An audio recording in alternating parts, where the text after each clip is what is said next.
បាទជំរាបសួរបងប្អូនទាំងអស់គ្នាបាទនេះគឺក្រុមសកម្មភាពវីដេអូនេះគឺសកម្មភាពបងប្អូនយើងបានបញ្ចប់បាន2ស៊ីនហើយបាទ2រឿងហើយបាទឥឡូវនេះគឺ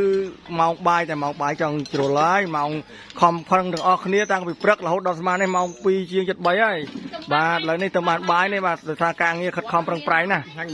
បាទអញ្ចឹងទេនេះគឺអញ្ចឹងបានថាបងប្អូនយើងខិតខំអស់គ្នាដើម្បីភាពជោគជ័យនេះអូណានិយាយពីមើលមហូបយើងវិញមកធម្មតាទេបាទសិតតែបកងបកានេះមកសុកសេមិនឲ្យចោលទេណាសន្លកកោថ្នោតនេះមានត្រីបំពងមានអីនេះសាក្រុមការងារថតបាទគឺតួអង្គទាំងអស់មានតួអង្គសំខាន់មានអើចេកសចន្ទនីបាទនេះមានតួនេះអូតួស្រីស្អាតក៏ស្អាតកាមេរ៉ាមិនបាទតួនេះតួបាទតួតាម៉ាប់បាទតាម៉ាប់នេះតាម៉ាប់បាទតួតាម៉ាប់បាទបាទមកស្រីចន្ទនីបាទនេះអើចេកបាទមើលនេះអើចេកបាទអើចេកបាទអើចេកបងស្រាប់បាទនេះអូនម៉ៃបាទអូនម៉ៃដាក់តួស្រីស្អាតនេះតួស្រីស្អាតបងម៉ានទេបងបាទនេះអត់ថ្នោតបាទមើលតួមកថ្នោតឲ្យតួសង្វឹងបាទនេះមើលនេះហើយនេះតួស្រីស្អាតបាទជិះម៉ូតូដូចគ្នាហ្មងបាទចោបាទហើយកណេះវិញបាទកណេះវិញគឺកាមេរ៉ាម៉ាន់បាទទឹកដៃ